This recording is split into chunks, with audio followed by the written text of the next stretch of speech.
നമസ്കാരം, പ്രവാസി മലയാളിയിലേക്ക് സ്വാഗതം. കൊടും ചൂടിൽ വെന്തുരുകി സൗദി അറേബ്യ. താപനില 50 പിന്നിട്ടതോടെ പകൽ സമയങ്ങളിൽ പുറം ജോലികൾ ചെയ്യിക്കുന്നതിനെതിരെ മുന്നറിയിപ്പ് ശക്തമാക്കി മാനവ വിഭവശേഷി മന്ത്രാലയം. ഉയർന്ന ചൂട് വരും ദിവസങ്ങളിലും തുടരുമെന്ന് കാലാവസ്ഥാ കേന്ദ്രം അറിയിച്ചു.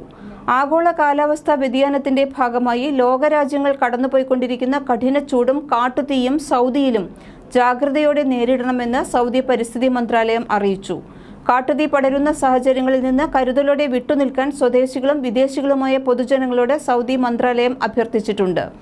കൃഷിയിടങ്ങളിൽ വിളവെടുപ്പിന് ശേഷമുള്ള ചവറുകൾ കത്തിക്കുക, പാചകാവശ്യാർത്ഥം വിറകുകളും കരിയും കത്തിക്കുക, മനഃപൂർവ്വം ഉണങ്ങിയ പുല്ലുകൾക്കും ചവറുകൾക്കും തീയിടുക തുടങ്ങിയവയാണ് കാട്ടുതീ പടരാൻ കാരണമാകുന്നത്. പടക്കത്തിന് തീ കൊടുത്ത് എറിയുക, വെടിവെക്കുക, ചൂടുള്ള സമയങ്ങളിൽ കുപ്പികളും ഗ്ലാസുകളും വലിച്ചെറിയുക തുടങ്ങിയവയൊക്കെ നിയന്ത്രിക്കാനാവാത്ത കാട്ടുതീയായി പടർന്നു പിടിച്ചേക്കാം. പരിസ്ഥിതി സംരക്ഷണം മുൻനിർത്തി വിനോദയാത്രാ സംഘങ്ങളോടും കാർഷിക തൊഴിലാളികളോടും വെജിറ്റേഷൻ ഏരിയകളിലെ തൊഴിലാളികളോടും ഉത്തരവാദിത്ത ബോധത്തോടെ പെരുമാറാൻ പരിസ്ഥിതി മന്ത്രാലയം അഭ്യർത്ഥിച്ചു.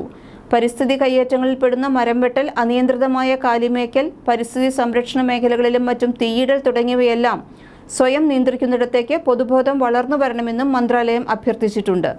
പരിസ്ഥിതി മന്ത്രാലയത്തിന്റെ അനുവാദമുള്ള പ്രത്യേകം സ്ഥലങ്ങളിലല്ലാതെ പൊതു ഉദ്യാനങ്ങളിലും വൈൽഡ് ലൈഫ് ഏരിയകളിലും മാലിന്യങ്ങൾ കൂട്ടിയിട്ട് കത്തിക്കുന്നതും മറ്റും ആദ്യ തവണ 500 റിയാലും ആവർത്തിക്കുന്നവർക്ക് 1000-ഉം വീണ്ടും ആവർത്തിച്ചാൽ 2000 റിയാൽ വരെയും പിഴയിടാവുന്ന നിയമലംഘനമാണെന്നും മന്ത്രാലയം വ്യക്തമാക്കി. സൗദിയുടെ മിക്ക പ്രവിശ്യകളിലും കഠിനമായ ചൂടാണ് ഈ ദിവസങ്ങളിൽ അനുഭവപ്പെടുന്നത്.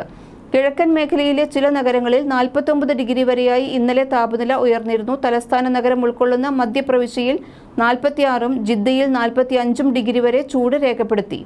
ഉച്ചയ്ക്ക് 12 മുതൽ 3 മണിവരെ ആരെങ്കിലും പുറംജോലി ചെയ്യുന്നതായി ശ്രദ്ധയിൽപ്പെട്ടാൽ അക്കാര്യം റിപ്പോർട്ട് ചെയ്യണമെന്ന് മാനവ വിഭവശേഷി സാമൂഹിക വികസന മന്ത്രാലയം പൊതുജനങ്ങളോട് ആവശ്യപ്പെട്ടു.